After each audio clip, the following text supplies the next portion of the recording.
Cláudia de Bulhões, mais uma vez na sua casa, apresentando o programa Gente da Gente, porque aonde tem cultura, o Gente da Gente está presente. Estou iniciando o trabalho hoje agradecendo o Hotel Ponta Verde pelo maravilhoso coquetel, pela maravilhosa hospedagem que nos deu no dia 22, por ocasião do lançamento da revista cultural Gente da Gente 3. O lançamento foi muito bonito, dia 22. Tivemos mais de 130 a 140 pessoas, olha, autoridades, homenageados, e nós homenageamos nesta revista o jurista e juiz de direito, Dr. Emanuel Fay, pelos seus 80 anos. Aproveitando, Dr. Emanuel Fay também homenageou algumas personalidades com a comenda Manuel Fonseca. Quase que eu esqueço. Manuel Nel Fonseca, porque um é Emanuel, outro é Manuel. O pai dele, que fez 100 anos. Então foi uma festa assim, muito bonita. Tivemos a presença do presidente do Tribunal de Justiça de Alagoas, o desembargador, doutor Praxedes.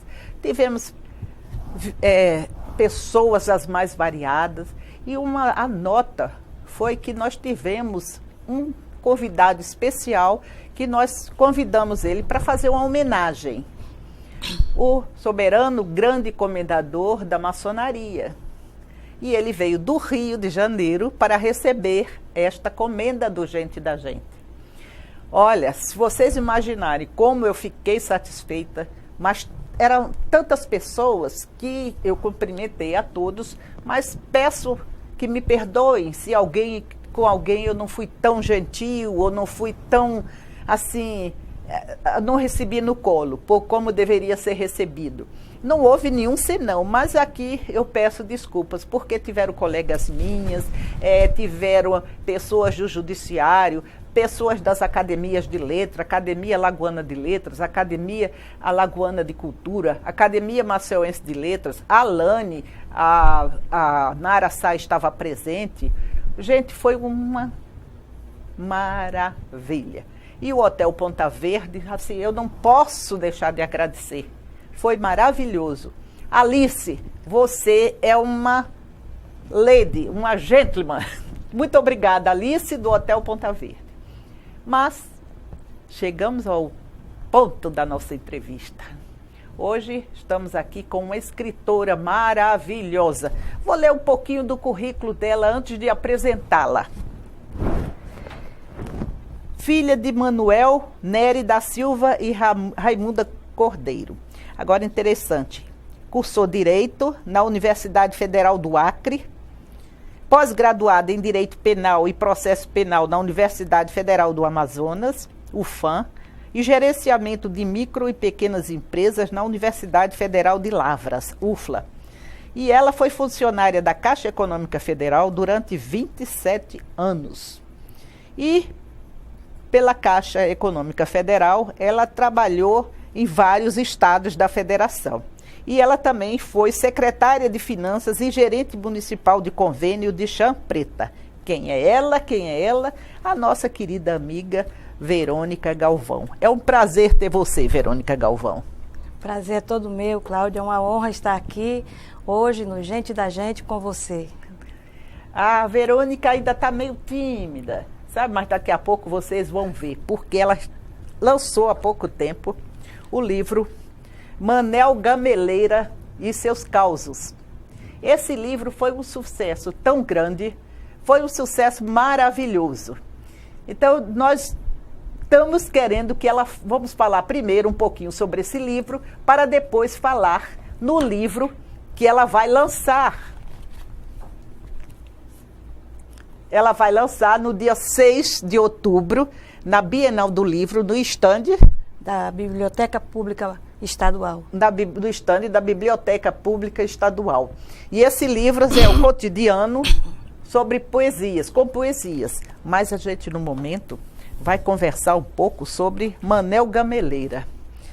Ô, Verônica, quem é Manel Gameleira?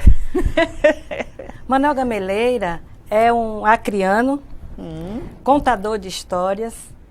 E eu posso dizer a você que ele é um escritor oral, porque ele escreveu o seu livro oral. Ele, na verdade, ele já, desde jovem, ele gostava de contar muitos causos, muitas histórias, e ficou conhecido na cidade de Cruzeiro do Sul, no Acre. E então, quando eu decidi começar a minha vida literária como escritora, eu resolvi fazer essa homenagem a ele com muito carinho, com muita honra, porque ele é simplesmente o meu pai. Que lindo! Manel Gameleira e seus causos. O Manel Gameleira é o pai de Verônica. Agora, Verônica, eu vou dizer uma coisa a você. É inacreditável que todos esses casos aqui tenham sido contados por seu pai. Mas é verdade. Além desses, tem muitos outros que eu não consegui capturar nessa minha jornada de tentar reescrever a história dele. Mas todos foram contados por ele na linguagem dele. Tanto que esse livro ele tem uma linguagem um pouco rústica, um pouco acriana, com a linguagem acriana mesmo, porque era assim que ele falava. E era assim que ele contava as histórias dele. Você é do Acre também? Também. E interessante, eu já lhe perguntei, e volto a perguntar, porque eu vi aqui que seu pai era guarda territorial. Sim. Do Acre. Sim. Ou no Acre, como não sei como se diz. E eu perguntei a você, o que é ser guarda territorial no Acre? Guarda territorial no Acre, na verdade, quando criou-se o nosso território, que era o território acriano, também tinha a guarda, que hoje pode se chamar de a polícia. Ou a polícia militar? Era a polícia militar da época. Era a guarda territorial. Ela se chamava guarda territorial. Interessante, né? Isso é cultura. Porque quando falaram assim, guarda territorial do Acre, aí agora a gente já sabe o que é, não é mesmo, Verônica? É sim. E isso aqui, ele contava que horas esses contos? Ele contava essas histórias aonde ele chegava. Sempre onde achava um grupo de gente, estava lá Manel Gameleira contando as histórias. E ele ninguém deixava ele em paz. Onde ele chegava, seu Gameleira, conta aqui mais uma. E lá vinha ele contando a história. Ele criava no momento essas histórias ou ele já sabia? Você sabe disso, essa origem das histórias dele? A maioria das histórias que ele contava, ele criava na hora. Ele era assim, tipo, não posso dizer um repentista, né? Mas ele contava isso assim. Do nada, ele inventava as histórias dele. Depois que quando eu resolvi escrever as histórias e também depois que eu fui tomando conhecimento das coisas, eu percebi que a maioria das histórias dele era baseada na mitologia tupi-guarani. Interessante isso. Então, ele conhecia a história do Guaraná, ele contava essa história do Guaraná, a história da Iara, que lá na nossa terra, ela se chama Mãe d'Água. Como é a história da Iara? Conta pra gente. A história da Iara, ela é uma índia, é uma sereia, né? Muito bonita. Então, ela canta e nesse cantar dela, ela encanta os homens e atrai os homens para o fundo do rio. E lá eles somem no rio. Ninguém sabe o futuro deles. Mas dizem que ela atrai os homens com o canto dela. Era assim que explicavam, vamos dizer assim, que quando os navios afundavam, ou as barcas afundavam no Acre e diziam que foram as sereias. Ou era verdade, ou você acredita que era sereia mesmo? A sereia, ela porque ela é acriana. Existe a história da Mãe d'Água, que Sim, ela mas realmente... você acredita que ela exista? Ou que ela existiu? Eu acho que isso foi mais uma fantasia criada na linguagem popular, né? Eu não acredito muito que tenha existido realmente uma Mãe d'Água, mas que, de fato, esses causos existem, essas histórias existem, e é uma lenda. Ela não existe só no Acre, ela existe no Amazonas inteiro. A lenda da Iara, da Mãe d'Água, ela existe no Amazonas inteiro. Mas é uma só? Olha, eu já querendo saber detalhes. A Iara, a Mãe d'Água, a sereia, é uma só ou é quando se fala nela, se fala como uma personagem só, né? Se fala como uma personagem só. Só que eu acho que deve ter muito mais, né? Porque se é no Amazonas, é uma Iara amazonense, se é no Acre, é uma Iara acriana. E o pior é que eu acho que ela acredita mesmo. Eu já vi gente ter criação de saci, por que não pode ter sereia no rio? É verdade. Mas o Manuel Gameleira, quando ele contava essas histórias, ele contava com tanta convicção que deixava a gente realmente acreditando que aquilo era realidade, que aquilo existia. Então, deixa a gente assim com uma certa dúvida, sabe? Será que existe mesmo? E vários homens devem ter morrido lá no Acre, no Rio, no Amazonas, porque a sereia chamou, né? Com certeza. Geralmente, quando havia um naufrágio, uma canoa, e alguém que se perdeu no rio, foi a Iara que levou, a Mãe d'Água que levou ele.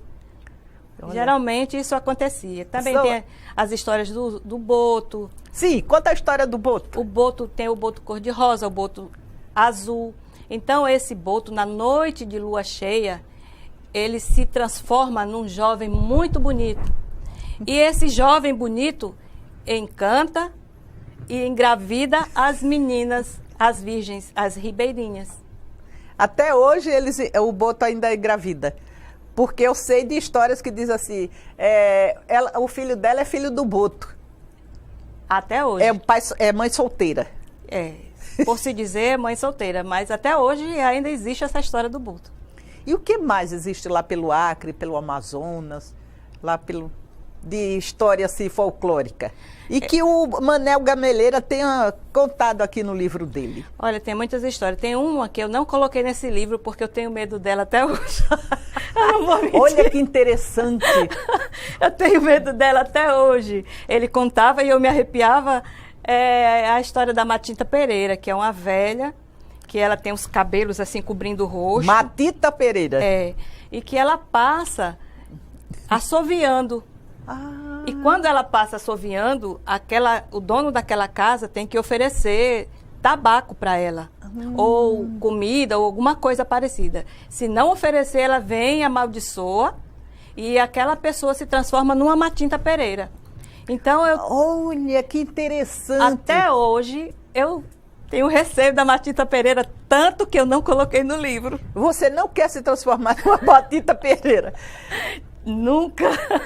Que coisa interessante, como as crianças ficam assim, com medo do bicho-papão, com medo do papafigo, né? Com medo da Matita Pereira, com medo... De que mais você tinha medo? Mas vamos fazer o seguinte, vamos deixar para o segundo bloco para poder a gente falar sobre os medos. Muito bem. Até daqui a pouco.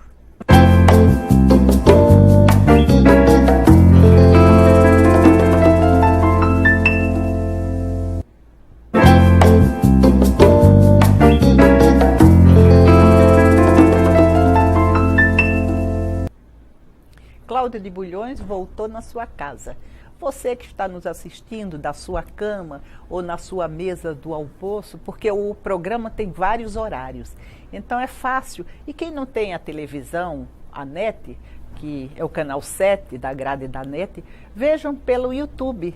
Ou então assistam ao vivo pela TV, pelo computador. Só é colocar TV Assembleia Alagoas, que aí no horário do programa estaremos também neste canal da internet.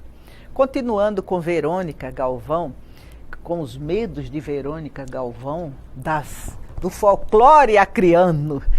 O que mais você tinha medo, Verônica? Eu tinha muito medo, na época que ele contava essas histórias, da cobra grande.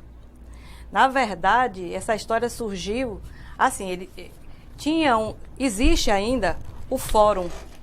O fórum da cidade. Certo. Por trás do fórum da cidade, existia passa o rio Juruá, e ficava tipo um remanso. O que é remanso? É a parte mais funda. E lá era muito fundo e perigoso. Então, eu acho que na época que a gente era criança, ele queria proibir da gente chegar perto do barranco, que era perigoso cair. Certo. Então, ele costumava dizer que ali morava uma cobra grande, que esturrava, que fazia barulho, que ninguém podia se aproximar, porque senão a cobra pegava. Comia? Comia. Então eu tinha pavor, eu não chegava nem perto. Até depois de adolescente, eu chegava assim na varanda do fórum e olhava com certo medo, um certo receio da cobra surgir dali de repente e me pegar. Então, eu acho que na época ele contava isso para que a gente não se aproximasse do barranco, que era muito perigoso, e a gente, como criança, rodava aquilo tudo, andava aquilo tudo, mas ali naquele pedacinho... Quantos irmãos você tinha? 7. Aliás, deve ter, né? 7 ainda. 7.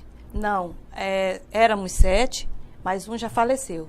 O Cérvulo faleceu em Manaus. Todos eles ouviam as histórias do seu pai? Todos, e a maioria das histórias que ele conta, que ele contava e que está no livro, são histórias com a família, com os filhos. Ele envolvia todo mundo nas histórias dele. Por exemplo, conte uma história que ele envolvia os filhos. Você lembra? Lembro. A história que ele... Deixa eu pegar aqui. Pega. A Piabinha Aventureira. Não, a Piabinha Aventureira foi lá perto, foi na nossa casa. Foi na nossa casa. Eu gostei também do macaco. O macaco é muito interessante. A Piabinha Aventureira. Aqui também, chupando cana debaixo d'água. Pronto, aí uma. Pronto, chupando cana debaixo d'água. Essa daí já foi com um dos filhos. Enquanto ele estava pescando, o menino estava remando, a tarrafa enganchou e ele mandou o menino descer. E o menino desceu e demorou, e demorou, e demorou. Aí ele resolveu... No rio? No rio. E ele resolveu descer. Quando ele desceu, o menino estava lá, chupando cana, ia passando a tarrafa, tinha enganchado numa toceira de cana que vinha descendo. Aí o menino aproveitou, pegou, começou a cortar e... Lá embaixo d'água? Lá embaixo d'água. E vocês acreditavam? A gente acreditava na história que ele contava. Eu acho esses causos maravilhosos. Aí o menino ficava chupando cana embaixo d'água? Debaixo d'água. Fantástico. Lá em casa, lá na minha casa, tinha uma cacimba que abastecia a região, porque naquela época não tinha água encanada. Sim. Então, a nossa cacimba geralmente abastecia a região ali, naquele entorno, e um banheiro, que o povo também vinha tomar banho durante a tarde. Então, numa certa vez, ele caçando, encontrou um papagaio, levou o papagaio para casa e cuidou do papagaio e ensinou o papagaio a falar.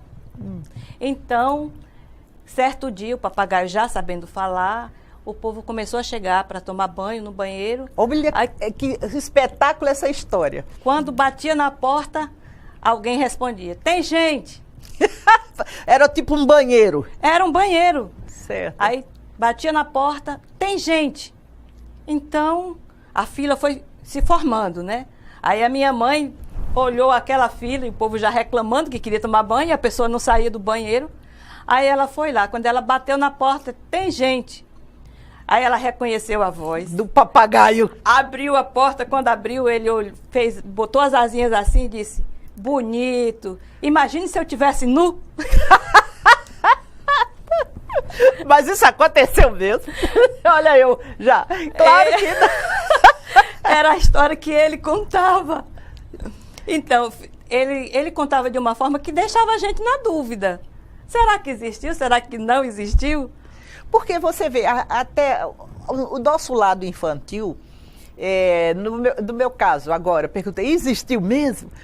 A gente fica em dúvida se isso existiu ou não. Imagina vocês crianças, né? Ali ao redor, ele contando as histórias, né? Ele contava muito. A história do Mapinguari, por exemplo, eu tinha pavor. O que é Mapinguari? Mapinguari. Mapinguari. É tudo do Acre, telespectador? É um personagem também folclórico, né? Da mitologia tupi-guarani. Ele é um animal vermelho, peludo, com garras, e a boca é na vertical, uma boca grande. Então, quando ele percebe as pessoas na mata... A minha cara! Quando ele percebe as pessoas na mata, aí ele cresce de tamanho. E ele fica enorme. E corre numa velocidade. Geralmente as pessoas não conseguem escapar do Mapinguari. Então ele contava a história. E ele faz o que com as pessoas? Ele mata. Ele mata e devora. Ele é um animal, ele come as pessoas. Então, ele disse que ele ia caçando, ia cantando. E ele proibia a gente de cantar essa música. Tanto em casa ele proibia, não deixava ninguém cantar a música. Você lembra da música? Lembro. Pode cantar ou o medo não deixa? Não, a gente canta, inclusive eu botei no livro. Foi uma jura que eu fiz pra nunca mais amar. Era essa a música. Então ele não deixava a gente cantar, porque ele disse que... Só isso a música? Ai, ai, ai, meu Deus, porque eu jurei, todo mundo sabe... Quebrei minha jura, quebrei. Que lindo! Então, ele não deixava ninguém cantar essa música. Porque ele disse que ele se assombrou com essa música na mata. Então, esse animal chegou perto dele... Como é o nome? É Mapinguari. Mapinguari. Então, esse animal chegou perto dele, quando ele viu, que ele pensou que era uma caça e atirou. No que atirou, que olhou, era o Mapinguari. Aí o Mapinguari imediatamente foi crescendo de tamanho. E ele começou a correr e o bicho corria muito mais rápido que ele. Claro. Então, ele percebeu que ele, correndo, ele ia arrancando as árvores, que ele era muito grande e muito forte. E ele correndo com medo, aí ele chamou o Tupi, que era o cachorro inseparável dele, que é um cachorro de caça. Eu cheguei a conhecer o Tupi, o personagem das histórias dele. Então, ele chamou o Tupi e disse, pra canoa, Tupi, porque o Tupi sabia o caminho. Então, o Tupi levou ele por dentro de uma parte onde o Mapinguari ia se atrapalhar por causa dos galhos das árvores. E ele chegou primeiro do que o Mapinguari na canoa. E ele afastou-se para o meio do rio. E o Mapinguari ficou na margem porque ele tem medo d'água. Ele não cai na água. O Mapinguari tem medo d'água. Tem medo d'água. Aí, então, foi assim que ele escapou do Mapinguari. Mas eu tinha um pavor quando ele falava nesse Mapinguari. Eu acho interessante que as histórias dele para vocês é sempre assim, receando que vocês fossem para a mata, que fossem para o rio, né? Então ele contava uma história e colocava o medo em vocês. É verdade. Qual outro medo que ele tinha que vocês fossem assim, para uma estrada, para uma casa? Ainda tem? Ou você quer falar sobre o que é Carapanãs? Carapanãs, as Carapanãs. Carapanã é o nome da muriçoca, que se chama, né? Do mosquito. Então, essas carapanãzinhas aí que ele fala são os mosquitos. E, por incrível que pareça, as histórias que ele contava têm uma certa relação. Hoje, depois que eu cresci, que fui escrever os livros dele, eu percebi que tem uma certa relação. Quando ele fala que tem uma carapanã enorme, que bateu na rede, que balançou, ele exagerou um pouco, mas essa carapanã existe. É uma carapanã maior do que as outras. Eu, inclusive, cheguei a ver uma aqui em Alagoas, que eu fiquei assustada quando eu vi. Eu disse, gente, essa deve ser a carapanã do Manuel Gameleira. Enorme. Não é mosquitão? Um mosquitão mesmo, grandão. Mas desse tamanho, Verônica? Não. Não era desse tamanho. O tamanho do mosquito. Assim também, nem o Mané Gameleira ia fazer com que você acreditasse. Não, ele não era tão grande assim, mas ele era um mosquito grande. Certo. Maior que os outros, maior que o da dengue, maior que aquele outro, o anofelino, né? Então, ele contava relacionando as coisas. Acho que ele via o tamanho, comparava e contava as histórias. Sei que essa carapanã aí assustou ele, que ele fez de tudo para se livrar, se proteger. Na rede? Na rede. Botou lá um mosquiteiro com peso de chumbo, fez tudo, mas chegou uma que balançou a rede. No que balançou a rede dele, ele teve que correr. Olha. Correu, botou o tupi para para frente e eles seguindo o tupi chegaram na canoa. Mas o Manuel Gameleira era danado. Ele fala também sobre a grande caçada, que são os animais que você percebe que é um animal grande, que é um jabuti que ele achou no meio da mata. Existe jabuti gigante. Existe, né? Existe. Esse você já viu? Já vi um tracajá-açu. Como? Não vi o jabuti, vi um tracajá-açu. Ele é enorme. É grande mesmo, é grande. Mas o jabuti eu não cheguei a ver. Mas eu vi em um país que tem aqui, tem um jabuti grande. Muito grande. Do tamanho que ele contava as histórias. Qual é a história do traquajá-açu? É isso? Tracajá. Tracajá. Não, a história que ele conta é que ele chegou em casa e não tinha nada para comer. Então, e também ele foi olhar, porque o caçador ele sempre tem uma espingarda que ele leva para caçar. Sim. Ele foi olhar a espingarda dele, ele estava sem munição, não tinha nada. E ele disse, e agora, como é que eu vou fazer, né? Ele viu que tinha uns pregos, aí ele disse, eu vou usar esses pregos. Pegou o prego, botou na espingarda, chamou o cachorro e foram-se embora. Quando chegou no meio da mata, o cachorro acuou um veado. Aí ele mirou no veado. No que ele mirou no veado e atirou. Aí o cachorro correu para pegar o veado. Aí ele pegou o veado e trouxe para onde ele estava.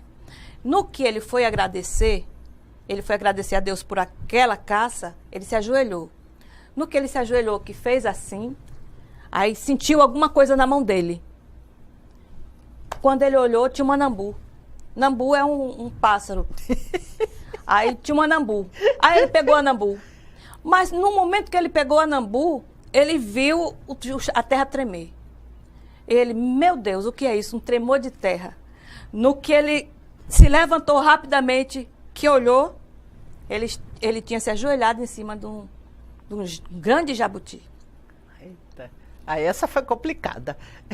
Aí, quando o cachorro acuou, aí ele, o que será? Foi atrás. O prego que atravessou o veado pegou um outro pássaro que ia passando, voando, e pegou na árvore. Essa história você vai contar de novo no próximo bloco, porque, olha, as histórias são maravilhosas do Mané Gameleira.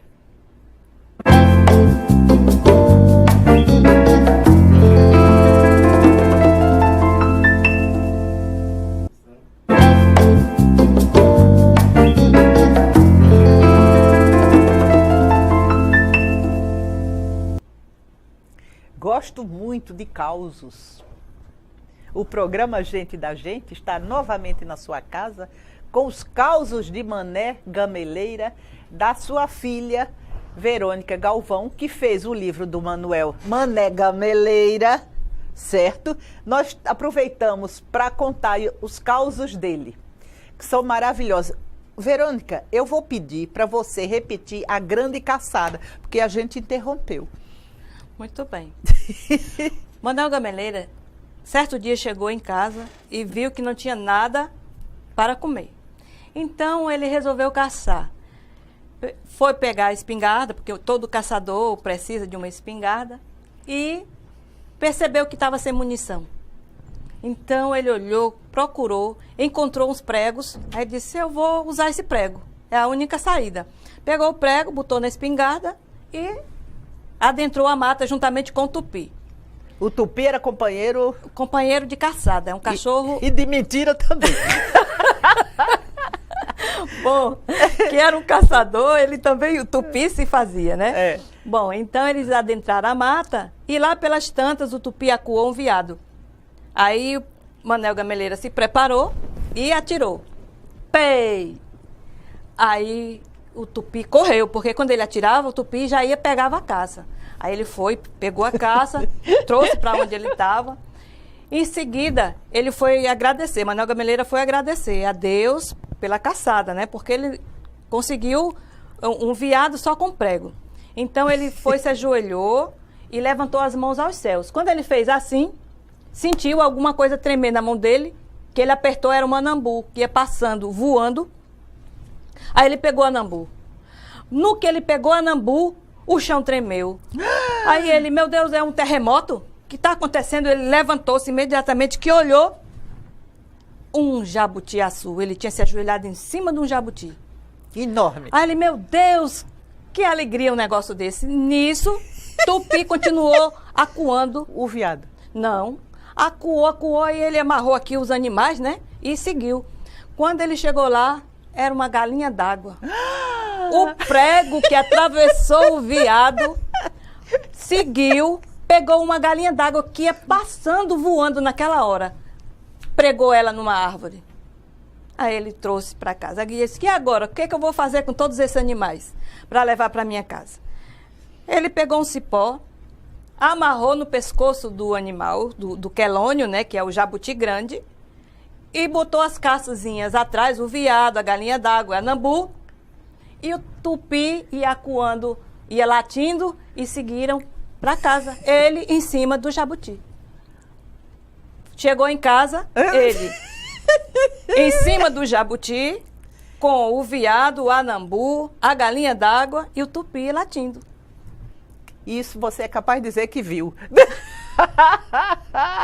Bom, era o que ele contava, porque nessa época eu ainda era criança, eu não assistia ele chegar em casa. Mas a pessoa chega a ver, né? Vislumbra esse quadro quando contam, né? Pode ter certeza. Eu adoro causos. Causos e mais causos. Como eu disse, nós tínhamos lá no Rio uma casa em Ponta Negra, lá em Maricá. E tinha um senhor que contava uma história que tem aqui também.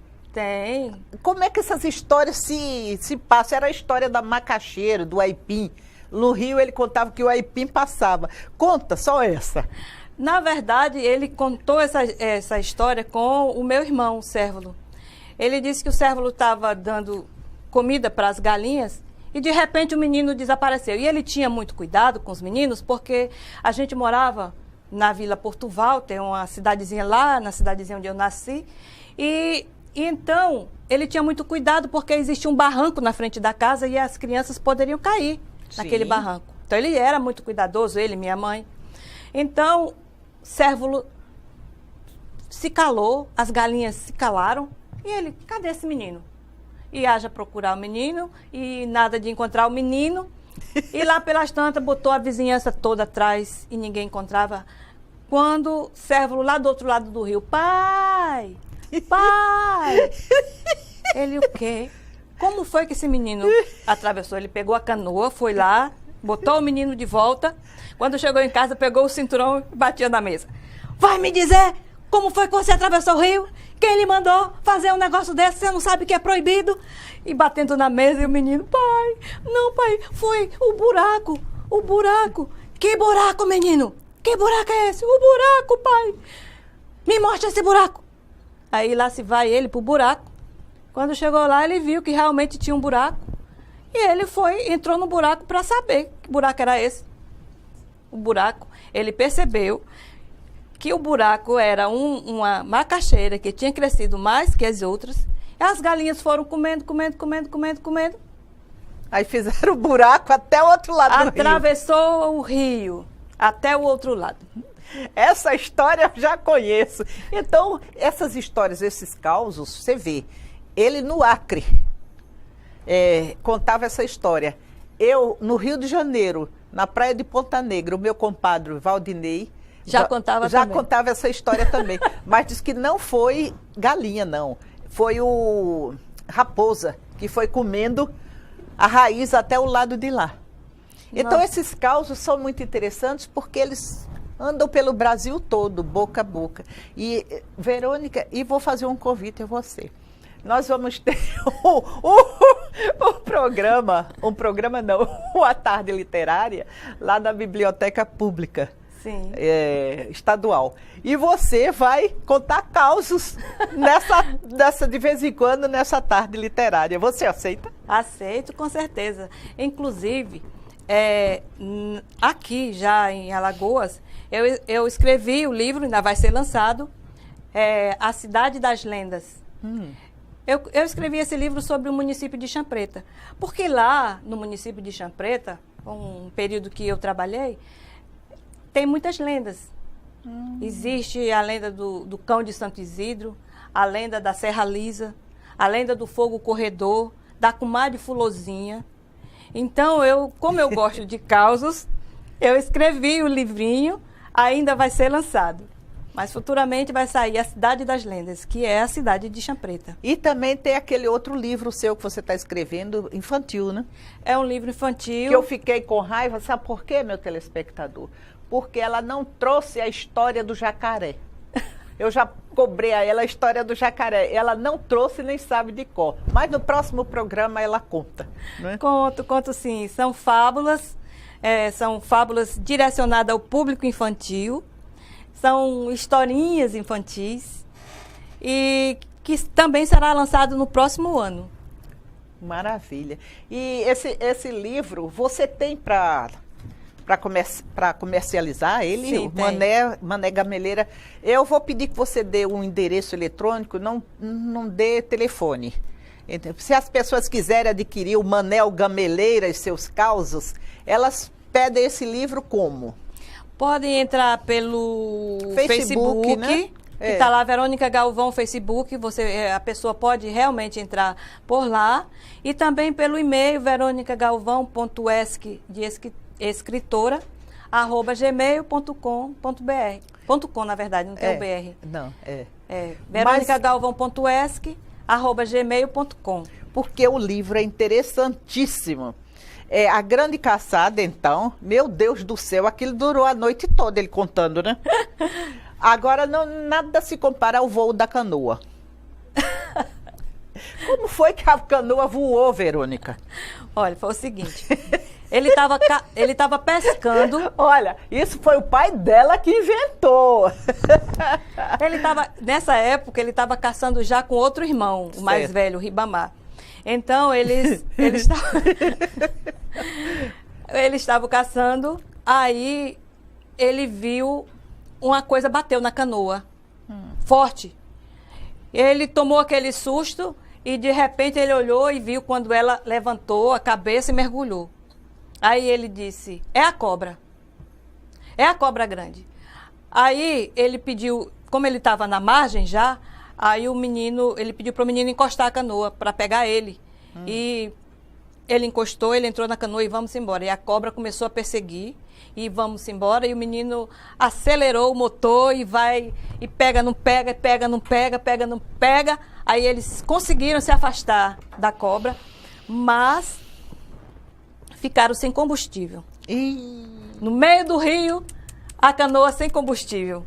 O motor, na verdade.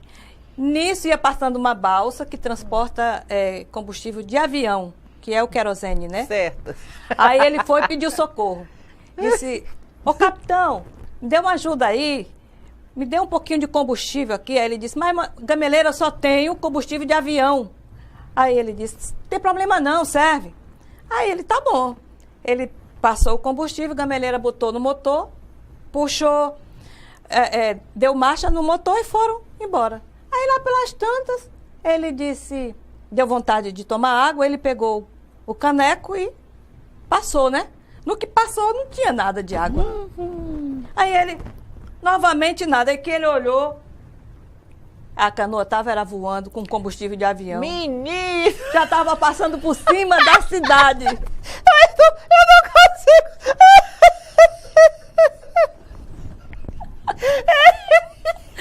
Já estava passando por cima da cidade. Foi verdade. Mas ele não disse como pousou a canoa. Não disse como só pousou. Só parou. Ai, eu tô chorando de rir. Não, ele disse que parou no quintal lá da nossa casa. Foi. Parou no quintal da nossa casa. Pousou no quintal. Foi. Mas que combustível maravilhoso. Ele contou também uma história, falando de voo, ele contou uma história que ele estava em casa e aí, de repente, um vento, uma ventania muito forte, se preparando para chover. Aí começou a chover. E a chuva começou, o vento estava muito forte, levantando o zinco, que naquela época as casas eram cobertas de zinco, né? Levantando e fazia aquele barulho. Aí ele resolveu subir para arrumar lá o zinco. No que ele subiu, aí veio outra rajada de vento, mais uma rajada de vento tão forte que ele se segurou no zinco para não cair, não ser levado pelo vento. Mas e o vento forte, e ele vendo que o vento... Ele disse, o vento está derrubando a minha casa. O vento está derrubando a minha casa.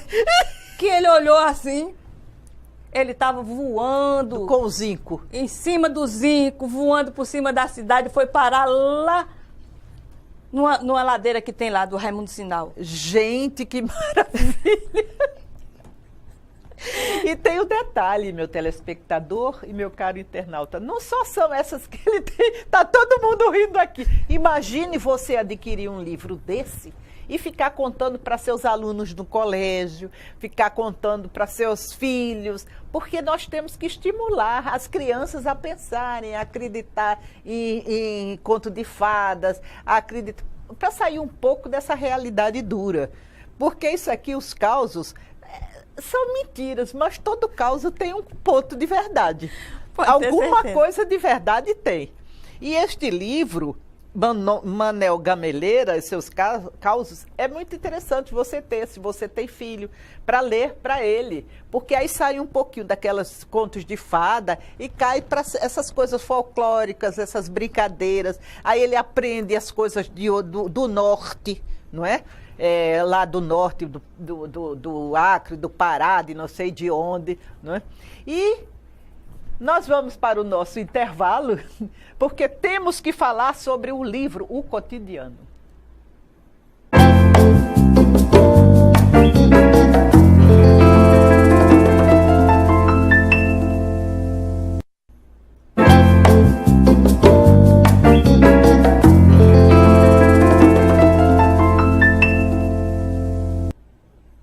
Cláudia de Bulhões, com o programa Gente da Gente.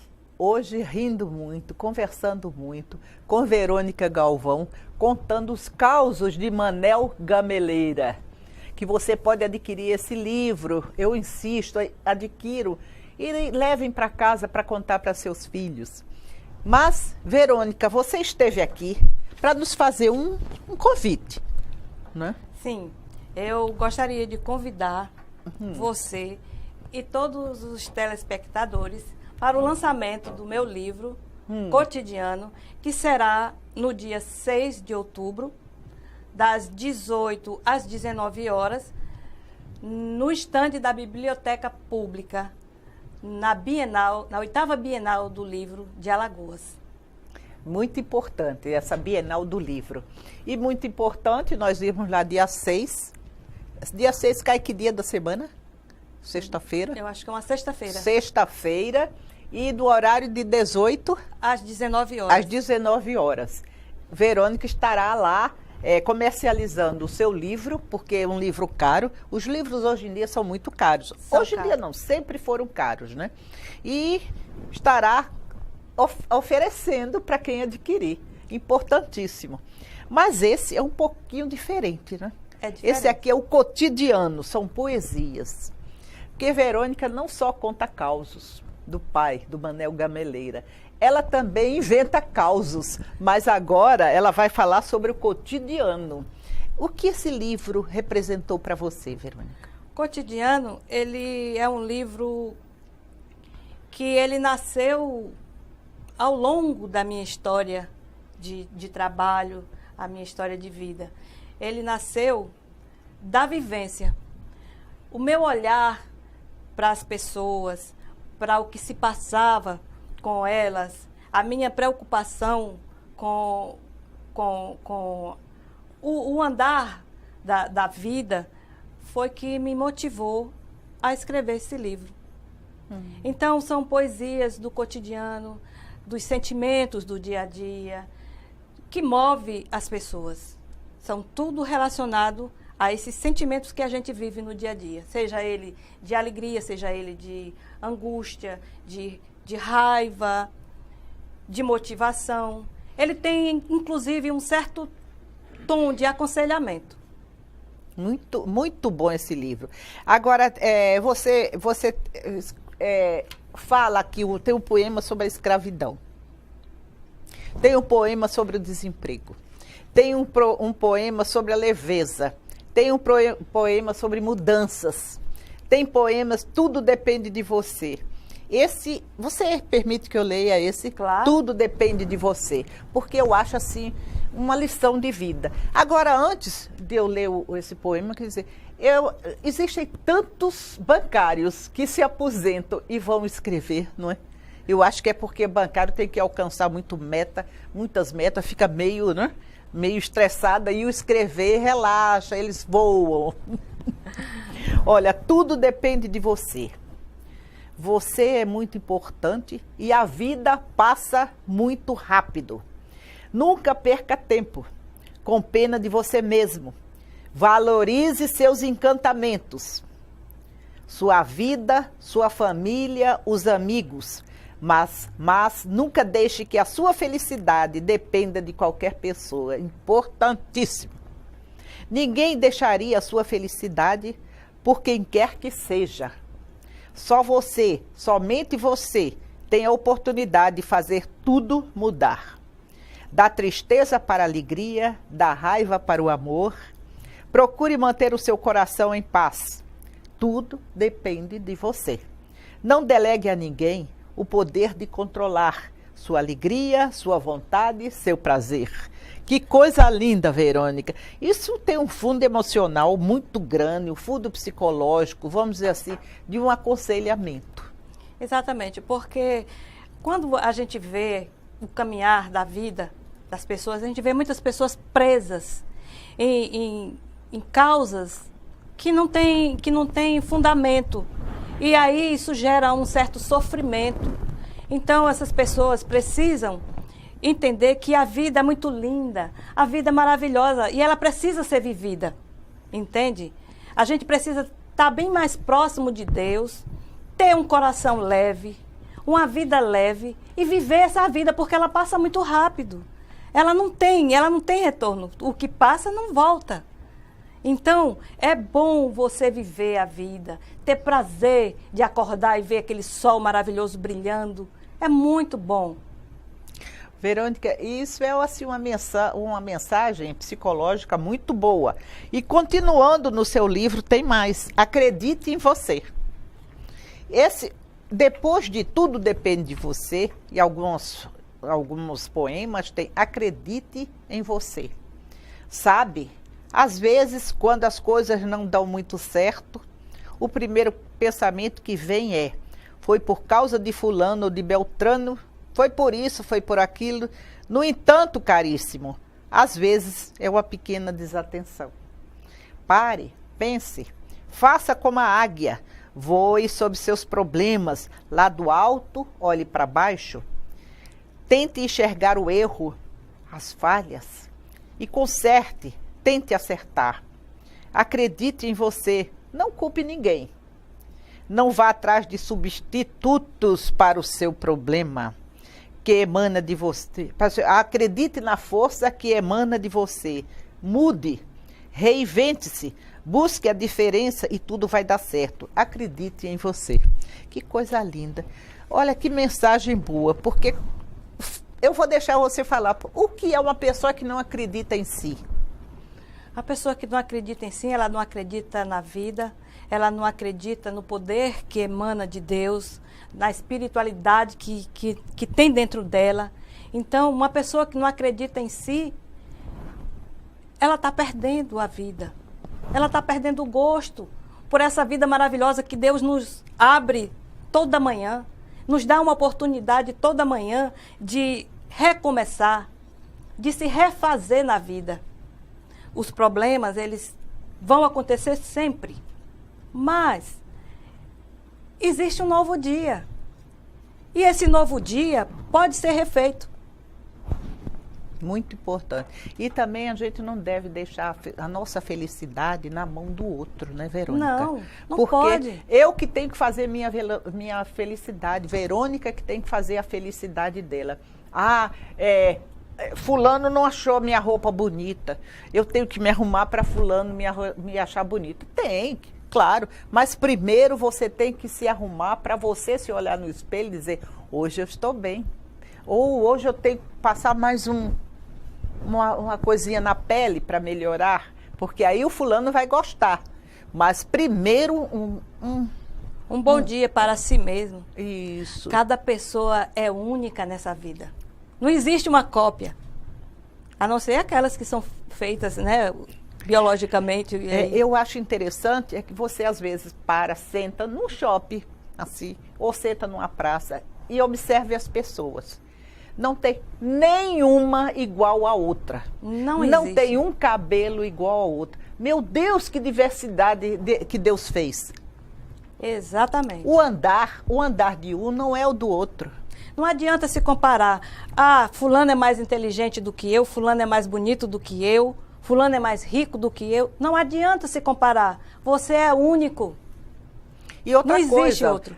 Fulano pode ser inteligente em determinada coisa, mas você é muito mais em outra coisa. Claro. Ache, procure se valorizar. Não é, Verônica? Exatamente. Verônica, esse livro é um livro assim de aconselhamento. É. Cotidiano, poesia, ela vai lançar sexta-feira, dia 6, na Bienal do Livro, no estande da Biblioteca Pública. Isso. Estadual. E tem número, o estande? Mas é uma biblioteca que deve chamar a atenção, porque é a Biblioteca Pública Estadual. Exato. E a Mira deve estar lá, né? Com certeza. A Mira deve estar lá. E esse livro, procurem adquirir ele. Se não puderem adquirir nesse dia, adquiram antes ou adquiram depois. É esse livro que está com o Antônio João também? É. O Antônio João, da nossa academia, está com uns livros desse para vender. E ele, se vocês quiserem adquirir com ele, adquiram. Todo mundo conhece o Antônio João, que vende livros. E ele saiu para vender para a Verônica. Os livros. E também pode adquirir pelo Facebook da Verônica. Exatamente. Agora tem uma coisa linda que eu estou guardando aqui, Verônica. Olha só. A forma de amar. O amor é natural entre todos os seres. Irracionais ou não, todos têm seus bem-quereres. A forma de se amar independe de gênero, etnia ou formação. Masculino ou feminino, ela obedece ao coração. A forma como se ama não depende da razão.